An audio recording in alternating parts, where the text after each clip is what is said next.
nkuletedde stories za mirundi esatu ensasagge eriwo nga tuli mu radio week tuli kumpi okubeera nga tucelebratinga olunaku radio lwe yafa mwana wattu ate we bamuziika mawulire ga nnaku nnyo nnyini ddala okubeera nti nange omugagga eyagulawo ye atandise okubeera nga asima omusingi wakati w'ennyumba omugenzi radio we bamuziika oba we bamugalamiza n'ennyumba ya maama we. On top of that nkuletedde n'amawulire amalungi okuva eri Fresh Kid. On top of that nekuleeta ne kavidiyo akalala kavidiyo ako kansanyusiza nnyo naye ngenda kakuzannya nga ke kasembayo tutandikirewa radio. Radio twalabako eggulire eryakubibwawo nga maama we ali mu kubeera nga alajja n'oluvannyuma lw'omugagga okugula ettaka kigambibwa mbu radio mu kugenda okufa yali atandise osasulako ku ttaka eri between ennyumba gye yazimbira maama we wali eri we bamuziika we bazimba ennyumba eyo mwe bamugalamiza atatuukangayo ku ntaana y'omugenzi radio bamuziika ne bazimbawo ennyumba ewedde obulungi kuliko oluggi buli kimu kabalaza. So between the distance mwena mutumali actually mweyo gap we bateeka tent n'emikolo we gigenda maaso we babeera nga celebratinga olunaku radio lweyafa. So between ennyumba gye yazimbira maama we n'amalaalo ge we gali eyo gap kyali kirowoozebwa nti oba nnyumba y'emu oba wonna waabwe naye radio yali ali mu plan oba nga atandiseeko n'okusasulako between land eri awo bamuziika ne land eri wanene kyaka basooka gulawo we yazimbira maama we then oluvannyuma dozo olio we bamuziika nako ka plot nako n'akagula then wasigalawo gap eyo yaliwo wakati mukulanga gap eyo eri wakati naye sayinda okubeera nga egulibwa naye n'asalawo okubeera nga atandika ogisasula. However yagenda okufa nga tanamalizayo gisasula oba ne bibeera bitya ate omugagga omulala n'ayingirawo omulala n'asasula ate bano babadise ssente biki okukakkana omusajja ye agamba yagala atandika kubeera nga azimba kyokka muguno actually nyinza okugendayo nsuubiranga bbiri zigenda beera lwa Sunday nsuubira okugendayo okubeera nga mbaleetera updates byonna buli kimu nga celebrations we zigenda okubeera aweekagga we bazinka omugenzi Moze radio. So details zonna tujja beera tuzifunako olunaku so tubasabire enkolagana oba enteesaganya esobole okubeerawo. On top of that no maama w'omugenzi asobole okubeera nga asasula ettaka eryo asobole okubeera nga alinunula okuva eri omugagga eyo nga tuvuddeyo kasooka tugireyo ddala lumu ne Fresh Kid finally Minister Nakiwala Kiyingi atuukiriza nga bwe yasuubiza. Fresh Kid bagambye yafunye meka 17 yafunye first grade either 11 oba 9 oba 7 ziri awo ezityo Fresh Kid ze yafunye.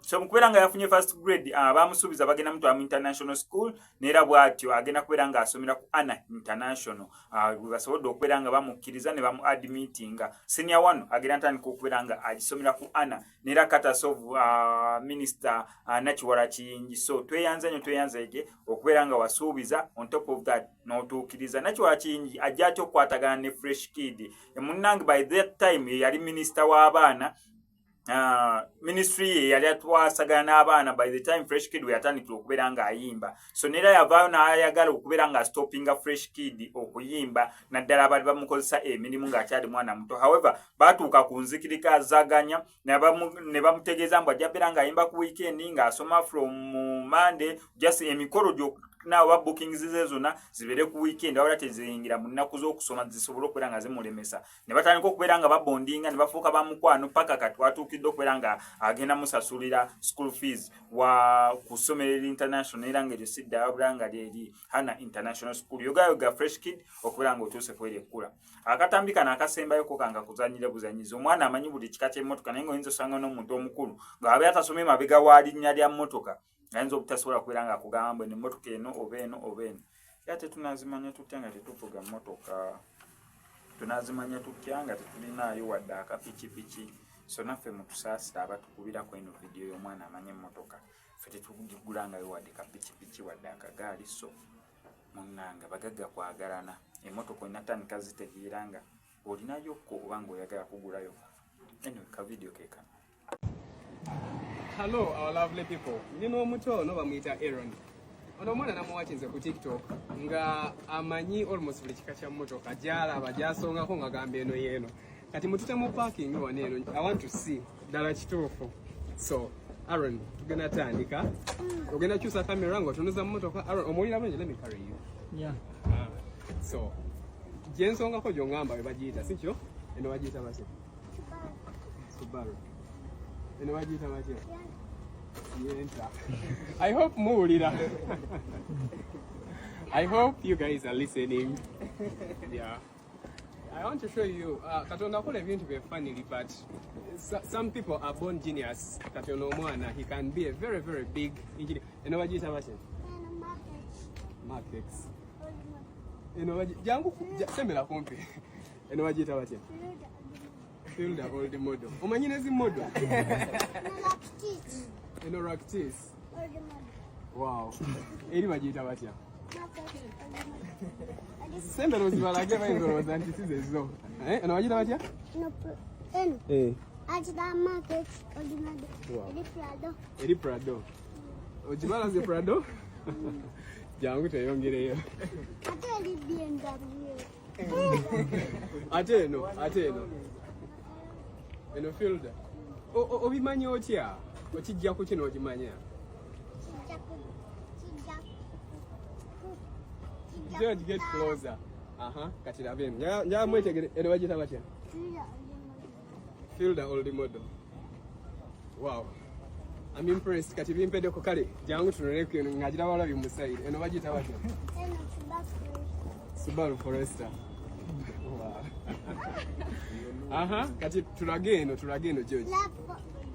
RAV4 old model. Kali tonakayiga. Ako kapya omukyayina aleeta bungi buli lunaku. Wow. Eno bagiyita tunuza mweri. Eno bagiyita batya? Double cabin. Wow. Ompangudde. Ate eno? Raum. Are you impressed? Nze nalabye ono omwana. I really wanted to meet him. Bamundated and kati ngenda kuwa ekirabo ky'emmotoka. Twale kugulira emmotoka. Emmotoka kijagala kugulire. No, ateriyo mu biddole. Leka tugende mu supermarket. Kinoonye okituulemu okivuge. Okinyumire sikyo? Kale, let's go. Hello, our lovely people. Nino omuto no bamuyita Aaron. Ono omwana namuwakinze ku TikTok nga amanyi almost buli kika kya mmotoka gyalaba gyasongako nga gamba eno yeeno. Kati mutute mu parking wano eno. I want to see ddala kituufu. So, Aaron, tugenda tandika. Ogenda kyusa kamera nga otunuza mu mmotoka. Aaron, omuwulira bulungi, let me carry you. Yeah. So, gyensongako gy'ongamba we bagiyita, si kyo? Eno bagiyita batya? Subaru. Eno bagiyita batya? I hope muwulira. I hope you guys are listening.